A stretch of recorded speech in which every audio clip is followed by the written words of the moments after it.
नमस्कार, इन खबर में आपका स्वागत है। दुनिया के अमीरों में शुमार और ऑनलाइन शॉपिंग के बेताज बादशाह अलीबाबा वाले जैक मा लगभग 3 महीने बाद दिखाई दिए हैं।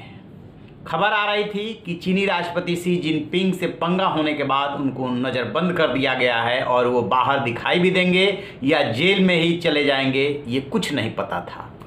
लेकिन ग्लोबल टाइम्स जो वहाँ का सरकारी अखबार है उसने आर्टिकल भी छापा है और ट्वीट भी किया है कि अब जो है अलीबाबा वाले जैक मा, अलीबाबा से भी उनका को फाउंडर हैं, इसके अलावा एंट ग्रुप के भी हैं, उनका बहुत बड़ा साम्राज्य है, पेटीएम में भी उनका शेयर है।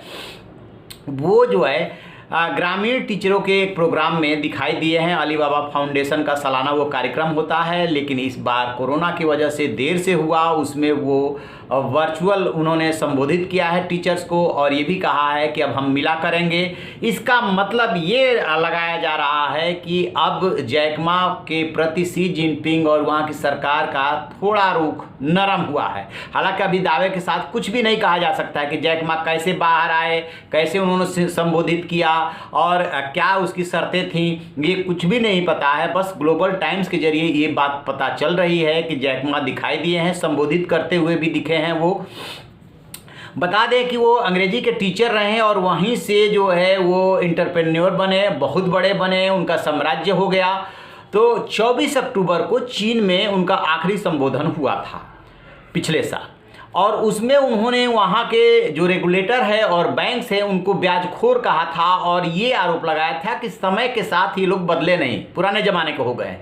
तो बात तो उन्होंने बिजनेसमैन के लिहाज से किया था, लेकिन माना ये गया कि सीधे उन्होंने जो अटैक किया वो जा करके लगा वहाँ के राष्ट्रपति शी जिनपिंग को और जो कम्युनिस्ट पार्टी जो व्यवस्था देखती है वहाँ की उसको। उसके बाद से जो उनकी कंपनी का आईपीओ आना था उसको तत्काल रोक दिया गया और उन पे मोनोपोली का आरोप लगा और तत्काल जांच शुरू हो गई। आईपीओ भी रुक गया, जांच भी शुरू हो गई और एक एक करके उनकी कमियां निकाले जाने लगी। और इसी बीच वो एक टीवी शो में जज बन करके आते थे, उस शो में भी वो दिखाई नहीं दिए, जज भी बदल दिया गया और कहा कि जरूरी नहीं कि मैं सभी प्रतिभागियों से मिलूं। तो इस तरीके से अंदाजा ये लगा कि उनके ऊपर सरकारी शिकंजा कस दिया गया, स्क्रूटनी होने लगी, जांच होने लगी, आईपीओ नहीं आने दिया गया और उसका नतीजा क्या हुआ कि उनका जो आर्थिक साम्राज्य था वो नीचे आया और उनको नज़रबंद कर दिया गया, जो सोर्सेज के हवाले से खबर है।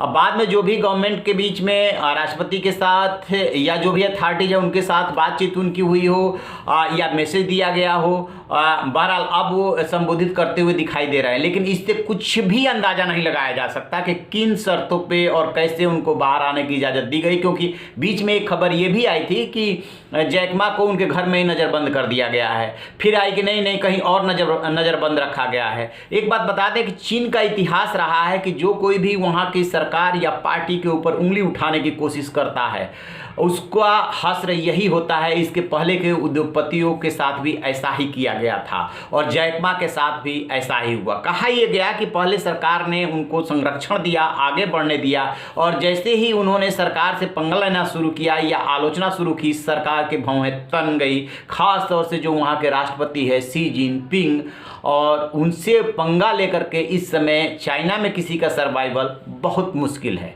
होता क्या है दरअसल कि जब आप अपने देश से निकल करके अंतर्राष्ट्रीय स्तर पे कोई बिजनेस करने लगते हैं तो आप बिजनेसमैन बन जाते हैं। तो जो बाहर माहौल देखते हैं, चाहे पश्चिमी देशों में देखिए चाहे दूसरे देशों में देखिए, उसी के हिसाब से आप अपनी व्यवस्था से उम्मीद करते हैं, बैंकों से उम्मीद करते हैं, और जब वो फुलफिल नहीं होता है उसी में ये आलोचना कर गए और इस बात को भूल गए कि चाइना का इतिहास क्या रहा है उनके पहले के उद्योगपतियों के साथ जिन्होंने विरोधी सुर उठाए।